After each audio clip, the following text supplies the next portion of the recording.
सोचो, अगर किसी इंसान के पास एक दो नहीं बल्कि हजारों हाथ हों, तो वो क्या क्या कर सकता है। सुनने में तो ये किसी सुपर हीरो मूवी जैसा लगता है, लेकिन हमारे इतिहास में एक ऐसा ही शक्तिशाली राजा हुआ था, शस्त्रार्जुन देव। अब आप सोच रहे होंगे, ये नाम थोड़ा अजीब सा है, आखिर ये थे कौन। कहानी शुरू होती है एक ऐसे राजा से जिसे शक्ति, साहस और अहंकार तीनों का वरदान मिला था। शस्त्रार्जुन देव को लोग सहस्त्रार्जुन भी कहते थे, यानी वो योद्धा जिसके पास हजारों भुजाओं की ताकत थी। अब असल में हजार हाथ थे या ये उनकी ताकत का प्रतीक था, ये तो बहस का विषय है, लेकिन उनकी शक्ति इतनी जबरदस्त थी कि दुश्मन नाम सुनकर ही कांप जाते थे। कहते हैं कि उन्होंने भगवान दत्तात्रेय की कठोर तपस्या की थी। आजकल हम 5 मिनट ध्यान लगाने में भी मोबाइल चेक कर लेते हैं, लेकिन उन्होंने सालों तक तपस्या की और खुश होकर भगवान ने उन्हें असीम शक्ति और अपार विजय का वरदान दिया। अब सोचो, इतनी ताकत मिल जाए तो इंसान क्या करेगा।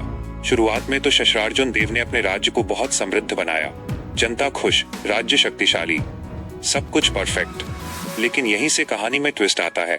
धीरे धीरे शक्ति के साथ उनका अहंकार भी बढ़ने लगा। जैसे आज कोई थोड़ा सा फेमस हो जाए और तुरंत एटीट्यूड बदल जाए, वैसे ही शस्त्रार्जुन देव भी खुद को सबसे बड़ा समझने लगे। एक दिन उन्होंने महर्षि जमदग्नि के आश्रम पर हमला कर दिया, सिर्फ इसलिए क्योंकि उन्हें लगा कि उनके पास जो कामधेनु गाय है वो राजा के पास होनी चाहिए। मतलब, मुझे पसंद आया तो अब ये मेरा है, यही उनका रवैया बन गया था। लेकिन उन्होंने ये नहीं सोचा था कि इस गलती का अंजाम कितना भारी पड़ेगा। महर्षि जमदग्नि के पुत्र थे भगवान परशुराम, और परशुराम सिर्फ एक साधारण योद्धा नहीं थे, वो स्वयं भगवान विष्णु के अवतार माने जाते हैं। जब परशुराम को ये सब पता चला तो उनका गुस्सा शांत समुंदर जैसा नहीं बल्कि तूफान जैसा था। फिर क्या हुआ, एक भयंकर युद्ध छिड़ा। एक तरफ हजारों भुजाओं वाला शक्तिशाली राजा और दूसरी तरफ एक तपस्वी योद्धा जिसकी एक ही प्रतिज्ञा थी, अन्याय का अंत। युद्ध इतना भयंकर था कि धरती तक कांप उठी, लेकिन अंत में अहंकार की हार हुई और धर्म की जीत। परशुराम ने शस्त्रार्जुन देव को परास्त कर दिया और यही साबित हुआ कि ताकत से ज्यादा जरूरी है विनम्रता और धर्म।